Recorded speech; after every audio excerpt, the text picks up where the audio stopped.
Challenge number 14 guest director challenge. Cameraman வந்து சில படம் எல்லாம் சொல்லுவாங்க. அது டைரக்டர் யாருன்னு நம்ம சொல்லணும். யார் அதிகம் பண்ணிருக்காங்க அவங்க வந்து டைட்டில் சொன்னா தான் கணக்கு. ஓகே சொல்லுங்க. 3 movie. Aishwarya Rajinikanth. Okay 1 point. GOAT. Venkat Prabhu. நான் தான் பத்திரிக்கேன் 1-1.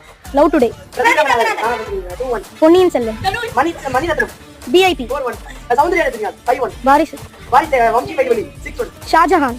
ஷாஜஹான் சரி okay 6-1. Leo. Lokesh Kanagaraj. Friends. Fazil 9-1. Trichy பிரபலம். மித்ரன் ஜவஹர். நிலவுக்கு என் மேல் என்னடி கோவம். தனுஷ். கரெக்ட். நண்பன். சங்கர் 11-2. காதலுக்கு மரியாதை. பாசில். ராயன். தனுஷ். நான் Beast. 14-2. Nelson. Vettaiyan. TJ Gnanavel. Jailer. Lokesh Kanagaraj. Nelson. Comali. Ghilli. Ghilli. Ghilli. Ghilli வந்து பிகில். அட்லி 22. சோ இந்த கேமோட வின்னர்